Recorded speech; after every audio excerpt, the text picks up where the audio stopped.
Kompas. Hari ini di Kompas ini menyoroti terkait dengan penenggelaman kapal asing ya, penenggelaman kapal asing di mana 41 kapal asing akhirnya ditenggelamkan oleh pemerintah Indonesia. Dalam hal ini tepat pada Hari Kebangkitan Nasional kemarin sebanyak 41 kapal nelayan asing ini kembali ditenggelamkan pemerintah Indonesia, dan penenggelaman kapal asing tersebar di beberapa perairan. Petugas Kementerian Kelautan dan juga Perikanan menenggelamkan 6 kapal di perairan Pontianak, 11 kapal di perairan Bitung, Sulawesi Utara, 1 kapal di perairan Belawan, Sumatera Utara, dan juga perairan di Aceh. Nah, pada hari yang sama TNI Angkatan Laut juga menenggelamkan 22 kapal yang pelaksanaannya dipusatkan di Ranai, Kepulauan Riau.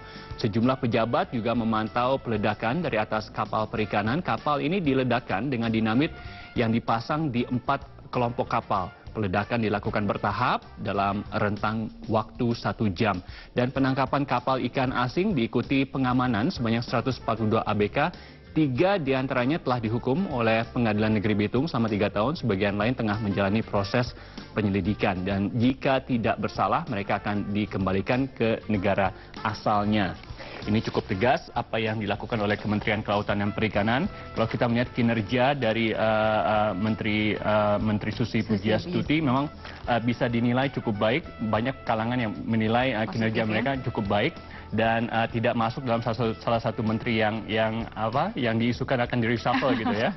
Karena kinerja cukup baik dalam memberantas illegal fishing. Nah, semoga juga memang itu berdampak langsung nanti bagi para nelayan ya, dan juga para usaha kecil menengah di daerah-daerah dari ujung barat sampai dengan ujung timur Indonesia. Baik, terkait dengan penenggelaman kapal ini, kita juga punya beritanya. Ini sebanyak 6 kapal nelayan asing diledakkan dan juga ditenggelamkan petugas Kementerian Kelautan dan Perikanan di perairan Kalimantan Barat setelah terbukti mencuri ikan di perairan Indonesia.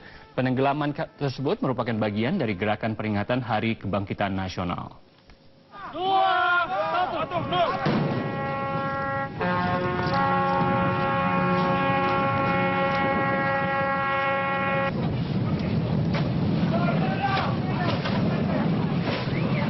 Nah, 6 kapal nelayan asing ditenggelamkan di perairan Pulau Datok, Kabupaten Mempawah, Kalimantan Barat. Dari 6 kapal yang ditenggelamkan, 1 kapal berasal dari Thailand, 4 kapal dari Vietnam, dan 1 kapal dari Republik Rakyat Tiongkok.